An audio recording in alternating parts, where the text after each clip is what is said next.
Dominasi nyata, statistik MotoGP 2025 Marc Marquez tampil nyaris tak tertandingi. Paruh musim MotoGP 2025 sudah usai, dan satu nama mencuri semua perhatian, Marc Marquez. Dengan catatan impresif, ia mengukuhkan dominasinya sehingga tak hanya memimpin klasemen, tetapi mengaburkan bayangan rival di lintasan. Mari kita kupas statistik dominan yang membuat dunia balap terkagum dan bertanya, apakah ini musim terbaik sepanjang karirnya? Kecemerlangan statistika, angka yang membuat terpana. Di tengah jeda musim panas, data resmi menunjukkan bahwa Marquez meraih 381 poin, unggul 120 angka atas saingan terdekat, adik kandungnya sendiri, Alex Marquez. Catatan ini bukan hanya unggul, tetapi mendekati performa luar biasa di musim 2019, di mana ia juga mendominasi. Lebih mencengangkan lagi, pembalap asal Spanyol ini telah mengamankan 85,8 dari total poin maksimal yang bisa diraih sejauh musim ini, rekor impresif yang hanya kalah sedikit dari tahun 2014. Ketika ia menunjukkan performa paling superior sepanjang karir. Kemenangan sprint dan balapan, angka mewakili kelasnya. Musim ini, Marquez menguasai hampir semua lini, 8 kemenangan di race utama dan 11 kemenangan di sprint races dari 12 yang digelar. Sebagian besar balapan dan sesi pendahuluan tampaknya tak ubahnya pertunjukan satu orang. Torehan kemenangan ganda di tiap putaran juga tak terhitung lagi. Hingga paruh musim ini, ada 8 bonus, double wins, sprint Grand Prix, yang ia koleksi. Keteguhan dan kesempurnaan MotoGP Austria. Salah satu momen puncaknya terjadi di IP Aragon, saat semua sesi, latihan, kualifikasi, warm-up, dan balapan utama, ditaklukkan olehnya. Hingga kini, ia adalah satu-satunya pembalap yang berhasil menyapu bersih seluruh sesi balapan seperti itu sejak 2015. Dominasi, beda sama motor? Statistik terbaru memicu perdebatan. Apakah semua ini hanya karena Ducati IP25 yang unggul? Ternyata tidak. Rekan setim Francesco Bagnaia, dengan motor setara, tertinggal jauh di tabel klasemen, menunjukkan bahwa di MotoGP, skill pembalap terkadang lebih menentukan daripada sepeda motornya sendiri. Rekor sepanjang karir di ujung jalan. Dalam kategori kemenangan sepanjang karir, Marquez kini menyentuh angka 90 kemenangan MotoGP, menyamai legenda Angel Nieto. Ini keseluruhan catatan kemenangan yang menegaskan bahwa musim ini bukan hanya comeback, tapi juga babak kebangkitan kembali sebagai legenda sejati. Review paruh musim, statistik yang membuktikan dominasinya. Tanpa formasi tabel, gambaran dominasi Marquez bisa dirangkum secara naratif. Poin total, 381, unggul 120 poin dari Alex Marquez. Presentase poin maksimal, 85,8%, top performance di era modern. Jumlah kemenangan, 8 race 11 sprint dari 12, angka luar biasa. Double wins, 8 pada paruh musim ini. Semua sesi dikuasai di Aragon GP, latihan hingga race. Karir, 90 kemenangan, sejajar legenda Nieto. Faktor utama, pengalaman atau mesin? Jawabannya gabungan keduanya. Seiring data statistik menumpuk, beberapa analis berpendapat bahwa Marquez adalah pembalap terbaik dengan motor terbaik, bukan hanya favorit untuk gelar MotoGP 2025, tapi juga sebagai pencetak sejarah baru. Bagi banyak penggemar dan jurnalis, konsistensi ini mengingatkan Marc pada kejayaan tahun 2019, hanya lebih tenang, lebih disiplin, dan lebih matang. Diario AS, 3. Motorsport, 2. Dia menyimpulkan sendiri bahwa gelar dunia adalah fokus utamanya, sementara rekor kemenangan hanyalah efek samping dari performa impresifnya. X20, apa yang menanti di belakang? Kesempatan untuk juara dunia ke-9, 7 kali di kelas MotoGP, makin terbuka lebar. Beberapa pengamat bahkan memprediksi gelar itu bisa dikunci di Misano, sirkuit rumah Valentino Rossi, mempertegas narasi peralihan era. Kesimpulan, dominasi yang tak hanya angka, ini legenda hidup. MotoGP 2025 bukan hanya soal balap cepat, tapi soal legenda yang menegaskan tak hanya kembali, tapi juga membuktikan bahwa ia pantang tergoyahkan. Data statistik telah bicara, Marc Marquez adalah pembalap yang sedang melejit menuju status greatest of all time. Pertanyaan terakhir untuk Anda, apakah menurutmu Marquez akan melewati rekor gelar dunia Valentino Rossi dan menjadi pembalap terbesar sepanjang masa? Atau ia hanya bagian dari rantai sejarah MotoGP yang megah? Tuliskan opinimu di kolom komentar, dan mari kita lanjutkan perbincangan. Sementara itu, ketegangan memuncak, Marc Marquez dan Enea Bastianini bentrok di tengah perebutan gelar. Pada paruh kedua musim MotoGP 2025, satu perseteruan mencuri perhatian, Marc Marquez dan Enea Bastianini, dua rider Ducati yang kini berada di sisi berbeda dari intensitas balap. Tidak sekadar rivalitas dalam tim, insiden di lintasan dan pernyataan publik menyulut pertikaian yang membuat padek heboh. Insiden awal, Bastianini versus Martin memicu reaksi Marquez. Perseteruan ini berawal dari kejadian kontroversial pada GP Emilia-Romagna. Meski dia memenangkan balapan, keputusan stewards tidak memberi penalti membuat Marquez angkat bicara. Ia menyatakan bahwa Bastianini seharusnya dihukum karena keluar jalur saat menyalip. Ini merupakan kritik tajam dari sang juara atas keputusan resmi yang dianggap kontroversial. Momen klimaks, ketegangan di sprint dan race berikutnya. Berlanjutnya dinamika di lintasan terjadi saat GP Aragon Sprint dan British GP. Marquez tampil dominan dan finish podium, sementara performa Bastianini menurun. Namun ketegangan makin memuncak setelah podium sprint Praha atau misalnya balap Ceko, di mana Bastianini terus tampil agresif dan melaju dengan performa yang membuat Ducati mengamati kedua rider dari dekat. Eric Pen, Marquez, Boss, versus Bastianini yang terpukul. Komentar publik Marquez, yang menyebut gaya balap Bastianini agresif hingga melewati batas, menciptakan ketegangan psikologis antar tim. Marquez disebut mengharapkan standar etika balap dari sesama Ducati, sementara Bastianini merasa posisinya sebagai rider Tech 3 KTM, setelah hengkang dari tim pabrikan, ikut dipertanyakan. Tren statistik dan standingan. Sepanjang musim ini, Marquez memimpin klasemen dengan jarak lebar, berkat dominasi sprint dan balapan utama. Sementara Bastianini, meskipun mampu merebut podium sprint di Ceko, secara umum tertinggal jauh, dan kerap terlibat insiden fisik dan verbal yang membuat hubungan antar pembalap semakin tegang. Duel dua filosofi, senioritas versus ambisi baru. Ini bukan sekadar perseteruan hasil balapan. Marquez, sebagai rider veteran dan juara dunia bertahun-tahun, dihadapkan pada semangat balap Bastianini yang agresif dan ambisius. Dalam banyak kasus, kepiawaian Marquez terbukti melebihi agresivitas rival, meski kritiknya terlihat sebagai bentuk tekanan bagi Bastianini untuk tetap dalam koridor sportivitas. Tanggapan dari internal Ducati dan Paddock. Manajemen Ducati belum terkesan membuka konflik secara langsung, namun insiden ini membuat atmosfer di garasi berubah. Para kru menyebut bahwa hubungan profesional kini retak. Pihak Ducati pun mulai menyusun strategi psikologis agar tidak menimbulkan gesekan lebih besar. Risiko jangka panjang. Potensi split hubungan ini bisa berdampak panjang. Jika persaingan berlanjut, bisa menimbulkan ketidakharmonisan yang memengaruhi performa tim, persaingan merek, dan bahkan keputusan transfer pembalap. Selain itu, dukungan fans yang terbagi bisa jadi memicu drama eskalatif antar pendukung Marquez dan Bastianini, sebuah kondisi yang tak lagi sehat untuk MotoGP. Intisari dan dampak, perseteruan yang lebih dari lintasan. Perseteruan ini bukan hanya soal bentrokan fisik atau keputusan marsal. Ini tentang dualitas gaya balap, Marquez dengan logika, pengalaman, dan kontrol. Bastianini dengan agresivitas, impuls, dan keberanian untuk menyalip risiko. Dengan gelar dunia yang semakin dekat untuk Marc dan perjuangan Bastianini membuktikan diri dengan performa stabil setelah pindah ke KTM, perseteruan ini menjadi salah satu babak paling menegangkan di MotoGP 2025, yang syarat emosi, strategi, dan masa depan kompetisi yang bisa berubah dalam satu tikungan.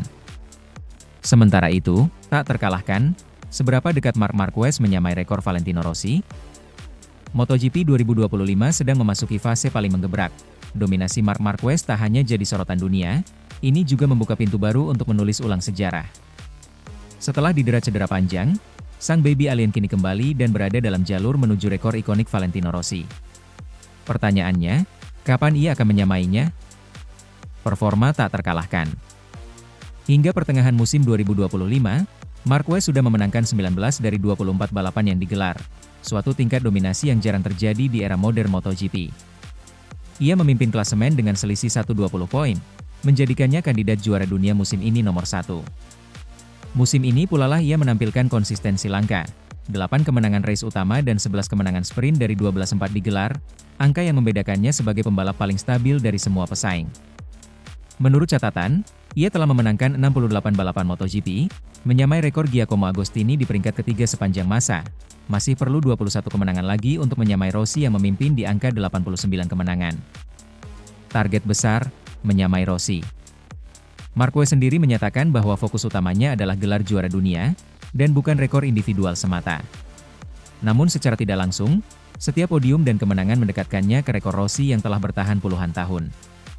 Saat ini ia tertinggal 19 kemenangan, dan berdasarkan perjalanannya, dengan motor Ducati resmi, rekor tersebut tampaknya bisa dicapai pada akhir musim 2026. Rekannya, Giacomo Agostini, pemegang rekor 500 cc dan MotoGP tertinggi, mengakui bahwa Marquez berpotensi melampaui dirinya. Bahkan katanya, kita harus menghormatinya, bukan mencemoohnya. Evolusi gaya balap, dari kecepatan ke kontrol. Apa yang membuat Marquez kali ini tak terkalahkan bukan hanya karena kecepatan, tapi juga manajemen balapan. Kini ia tampil dengan keseimbangan antara agresivitas dan kedewasaan mental. Ia membandingkan musim ini dengan musim 2019, periode puncaknya di Honda, namun dengan pendekatan lebih tenang dan terukur. Dengan pola seperti ini, performanya bukan hanya soal angka, tapi strategi balap yang matang. Ia bisa mengatur ban, melakukan pengereman akhir, dan menyisir lawan secara presisi, elemental dalam memenangkan sprint dan balapan utama. Laju menuju rekor Rossi. Mari ilustrasikan, jika Marquez berhasil memenangkan rata-rata sekitar 10 seri per musim, maka dalam 1,5 musim lagi, ia bisa memecahkan rekor 89 kemenangan Rossi. Dibutuhkan 20 kemenangan tambahan dari angka saat ini agar bisa menyalip nama Valentino di papan sejarah MotoGP. Dengan kontrak yang tersisa bersama Ducati hingga 2026, ia masih memiliki ruang untuk menjaga ritme itu. Apalagi dengan performa tim yang stabil, bukan tak mungkin ia bisa melebihi kapasitas sendiri. Meski begitu, ia pernah menolak memproyeksikan kapan ia bisa juara atau pecahkan rekor. Filosofinya tetap sederhana, fokus pada tiap lomba, bukan angka eksternal. Dilema fans Rossi. Meskipun fans Rossi loyal sampai hari ini, banyak yang masih enggan menerima Marquez sebagai rider terbesar menggantikan sang legenda. Keprihatinan itu makin muncul ketika Marquez dinyatakan sebagai the greatest of all time oleh komunitas pembalap dunia, dengan referensi ke pengakuan legenda seperti Roger Federer dan Agostini. Tapi Marquez tetap tenang. Ia tidak berlomba soal popularitas, tapi soal performa di lintasan. Keyakinannya, pertandingan di trek adalah kurator terbaik untuk menilai siapa rider terbaik. Apa artinya untuk MotoGP? Jika Marquez benar-benar menyamakan atau melebihi rekor Rossi, itu bukan hanya soal satu nama lebih banyak di daftar pemenang. Ini soal transisi era, dari era Rossi sebagai ambasador global MotoGP menuju era Marquez yang mendefinisi ulang skill, tekad, dan return from injury sebagai bagian dari legasi olahraga. Sementara itu, Marquez tetap rendah hati. Ia menolak kekaguman ekstrim, dan lebih memilih menghadapi tekanan dengan konkret melalui hasil lomba. Kesimpulan, Marc Marquez sedang dalam performa puncak di MotoGP 2025. Ia membutuhkan sekitar 20 kemenangan lagi untuk menyamai rekor Valentino Rossi, 89 kemenangan MotoGP. Dengan konsistensi yang ditunjukkan saat ini, target itu sangat mungkin tercapai, mungkin di akhir 2026. Meskipun fokusnya gelar dunia bukan rekor, setiap kemenangan membawa ia semakin dekat ke puncak sejarah MotoGP. Rekor besar ini bukan soal popularitas, melainkan soal performa, ketahanan, dan strategi. Sekarang giliran fans, apakah menurut Anda Marquez akan menjadi rider paling sukses sepanjang masa? Atau Rossi tetap tak tergantikan dalam hati tifosi MotoGP dunia? Sementara itu, Marquez tolak aturan ban, penalti berat, MotoGP perlu direvisi sekarang. Persoalan tekanan ban semakin jadi sorotan MotoGP musim ini. Tidak lagi soal grip atau kecepatan, tapi soal peraturan teknis yang dianggap membunuh strategi balap. Marc Marquez, dominator musim 2025, secara terbuka meminta agar aturan penalti tekanan ban yang saat ini berlaku segera dikaji ulang.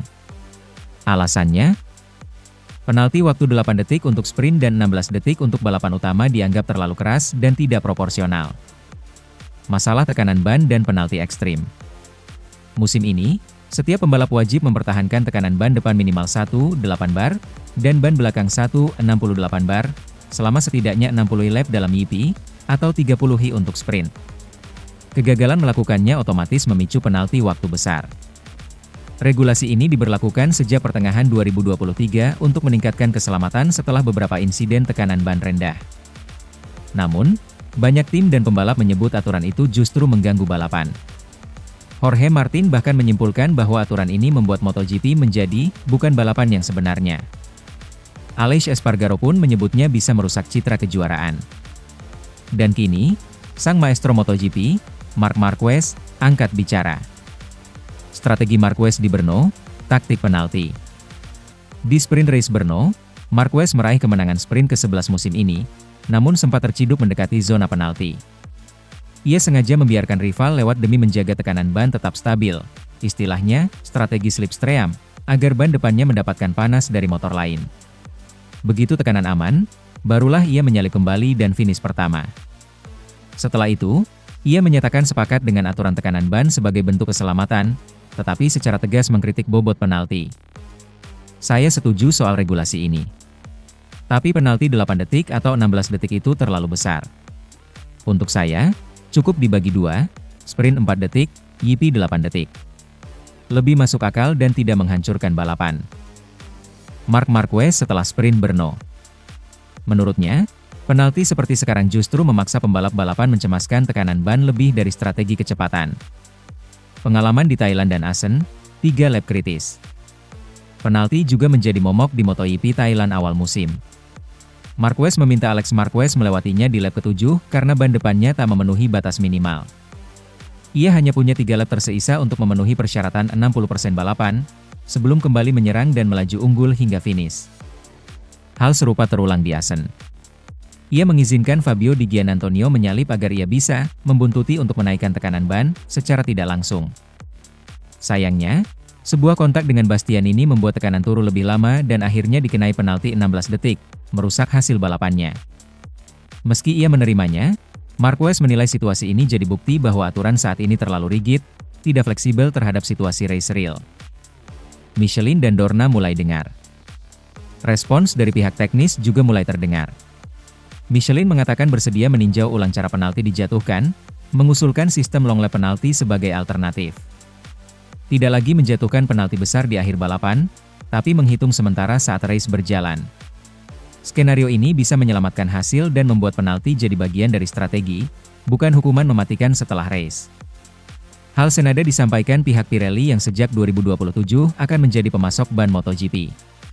Mereka berharap insentif penalti tekanan ban bisa direstrukturisasi agar adil dan tidak menghancurkan hasil balapan. Ini menandakan bahwa tekanan dari pembalap dan tim sudah sampai ke level reformasi. Risiko balap nyata versus keamanan teknis. Meski regulasi ini lahir dari kebutuhan keselamatan, melindungi ban dari ledakan akibat downforce ekstrim dan overheat, implementasinya memiliki dampak negatif. Banyak fans menyebut balapan jadi statis karena pembalap tak berani menyalip jika tekanan ban sudah dekat batas bawah. Bila dipaksakan, peluang penalti besar membuat balapan berubah menjadi manajemen risiko ketimbang pertarungan kecepatan. Di satu sisi peraturan ini menjaga citra profesional dan keamanan. Di sisi lain, penalti tiba akhir balapan bisa mengecilkan artinya podium bagi pembalap yang sudah bekerja keras. Fokus Marquez, keselamatan tidak masalah, penalti harus diubah. Secara tegas, Marquez menyatakan tetap setuju soal aturan tingkat tekanan ban, karena itu soal keselamatan. Namun ia maju sebagai suara penentang skema penalti yang dinilai kaku. Ia meminta agar sistem penalti lebih adaptif, penalti dalam race, tidak merusak hasil, dan olahraga tak kehilangan keadilan.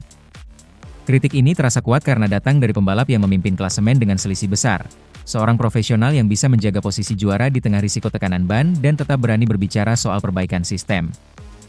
Pandangan ke depan, apa arti reformasi bagi MotoGP? Jika tekanan ini berlanjut, masa depan regulasi MotoGP bisa berubah. Penalti bisa menjadi bagian dari strategi, bukan hukuman setelah race. Tim tidak perlu mengacak-acak racedai hanya untuk menghindari penalti skala besar. MotoGP bisa menjaga daya tarik, duel di lintasan, bukan duel sensor dan angka. Resiko keselamatan tetap dijaga, tapi tanpa mengorbankan keadilan sport. Kesimpulan, saatnya revisi untuk balapan lebih logis. Apa yang disuarakan Marc Marquez lebih dari keluhan teknis. Ini panggilan agar MotoGP kembali ke esensi asli, kompetisi yang adil, terbuka, dan memprioritaskan skill pembalap ketimbang penalti otomatis. Regulasi tekanan ban penting untuk keselamatan, tapi hukuman pasca balapan yang ekstrim bisa merusak daya saing sejati. Kini, bola ada di tangan Dorna, FIM, dan Michelin, di masa depan Pirelli. Apakah mereka akan mendengarkan suara para pembalap seperti Marquez dan memperhalus regulasi? Ataukah MotoGP akan tetap jadi olahraga sensor dan angka ketimbang adu skill? Bagaimana menurut Anda? Apakah aturan tekanan ban saat ini sudah ideal, atau justru membunuh strateginya? Silakan tulis komentar Anda di bawah. Sementara itu, Valentino Rossi, saya senang untuk Marquez dan Lorenzo, tapi tolak dinamai tikungan. Legenda MotoGP Valentino Rossi mengeluarkan pernyataan mengejutkan dan menyentuh banyak sisi, baik emosional maupun simbolik. Ia memberi ucapan positif terhadap penghormatan yang diterima oleh lawannya, Marc Marquez dan Jorge Lorenzo, meski Rossi sendiri menolak sekalipun jadi dinamai atas namanya. Reaksi ini membuka refleksi lebih dalam tentang rivalitas, warisan, dan sportivitas dalam ajang balap motor. Pengakuan untuk rival, sportivitas meski tegang. Dalam wawancara terbaru, Rossi menegaskan bahwa ia merasa bahagia melihat Marquez, Lorenzo, dan Dani Pedrosa mendapat penghormatan melalui penamaan tikungan di sirkuit MotoGP, hal yang bisa dikatakan sebagai lambang abadi dalam sejarah olahraga ini. Nama Lorenzo dipakai di tikungan Jerez, Pedrosa di Jerez juga, dan Marquez dengan sudut 10 di Motorland Aragon. Namun sang Dottore menolak menjadi bagian dari daftar itu. Saya senang untuk Pedrosa, Lorenzo, dan Marc. Itu indah. Tapi nama Valentino Rossi? Tidak. Saya tidak suka itu, ungkap Rossi dengan tegas. Meskipun telah menjadi ikon global, Rossi tampaknya memilih tetap rendah hati dan fokus pada sepak terjangnya yang telah lalu, tanpa simbol publik yang mengabadikan namanya dalam bentuk fisik sirkuit. Kontras antara penghormatan dan keengganan pribadi. Kepindahan sikap Rossi ini menyoroti bagaimana ia memandang rival yang kini mendominasi musim MotoGP 2025. Marquez dan Lorenzo disebut sebagai ruang sejarah yang terus bergerak. Marc yang kini mendekati rekor kemenangan dan gelar dunia ke-9, serta Lorenzo yang sesekali menyombongkan diri sebagai satu-satunya yang pernah mengalahkan monster seperti Rossi dan Marquez. Meskipun telah mencapai titik respek bagi pesaing, Rossi menolak pandangan bahwa simbol-simbol eksternal semacam tikungan bernama pembalap mengubah warisannya. Baginya, reputasi sejati datang dari lintasan dan bukan cuma lambang statis. Rossi dan rivalitas yang tak pernah usai. Walau Rossi memberi semacam penghormatan simbolik, ketegangan lama tetap menghantui. Banyak fans Valentino masih menyimpan rasa kesal atas insiden MotoGP 2015, ketika Marquez dituding bersengketa demi memecah perjuangan Rossi menuju gelar dunia.